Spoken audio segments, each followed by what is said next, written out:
జగన్ ఓటమికి గల కారణాలు ఏంటి అసలు?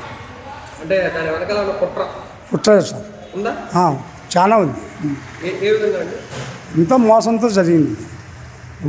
అంటే ట్యాంపరింగ్ ఇలాంటివి ఏమైనా జరిగాయా? అంత మోసమే. వాళ్ళ వాళ్ళు వాడంటున్నారు, ఎవరు పనిలే. అంతా ఇల్లే అంతా అనుకూలంగా ఉంది. లేకుంటే ఓడిపోతుండే కాదు. ఇప్పుడు సొంత కుటుంబంలో తన చెల్లి కాంగ్రెస్ పార్టీకి వెళ్ళింది కాబట్టి ఆవిడ వల్ల ఓట్లు ఏమైనా చీలనేవి కూడా ఈయనకు పడతాయి. ఎందుకంటే పల్లెల్లో అమ్మఒడి అంతా ఇదంతా బాగా చేసినాడు. బొమ్మలు చేశాడు. 25 నెలలకు ఆడవాళ్ళకు డబ్బులు ఇచ్చాడు. పింఛని బాగా ఇచ్చాడు. మా పిల్లలకి ఈయన వచ్చినాడంటే పింఛని వచ్చాను. చాలా అయింది. ఏ ప్రభుత్వం చంద్రబాబు ఉన్నా కూడా కాలే ప్రభుత్వం. వీళ్ళు వచ్చినాక అబ్బా కొడుకులు వచ్చినాక పుల్లి బాగా డెవలప్ అయింది. యాంపల్లో కూడా ఎన్నో ఉండేది ఊళ్ళు. ఇప్పుడు పెద్ద సిటీ అయిపోయింది అది. అవునా సార్? ఈయన ఊళ్ళో తిరుగుతాడు, మళ్ళీ గెలిచాడు. ఏం సార్ ఇవన్నీ నెరవేర్చలేడు సార్. చేయలేడు. ఇంతకుముందు ఆడలకు కూడా ఏందో గ్యాస్ గీచ్ అన్నాడు, ఏం చేయలేదు.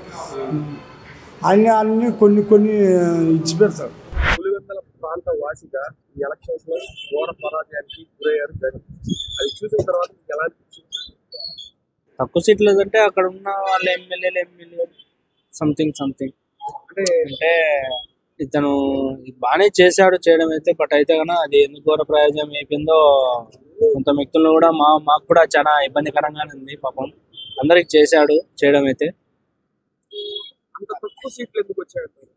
అదే కారణం. అది అర్థం కాదు ప్రజలైతే.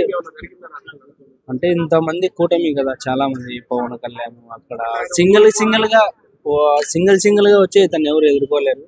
కానీ ఇంతమంది ఒకేసారి వస్తే కన్నా పైనుంచి నాకు తెలిసి పైనుంచే ఉంటుంది. నాకు తెలిసి తెలియదు చాలా. సో ఇక్కడ ఆయన ఒంటరివాడు అయిపోయాడు. షర్మిల చేసిన వ్యాఖ్యలు కూడా ఒకటిగా ఓట్లు చేయడానికి కారణం అని అంటున్నారు. మీరేమంటారు? తెలియని ప్రజలు మామూలుగా అది కూడా ఒక దెబ్బ అనుకుంటున్నాం. ఎందుకంటే కన్నా ఇది ఆమె కూడా వేద్దు ఓడించండి, ఇట్లా కూటమి గెలిపించండి, ఇదొక కారణం ఉంటుంది కాబట్టి మనమేం ఇదొక కారణం అయినా కానీ ప్రజలు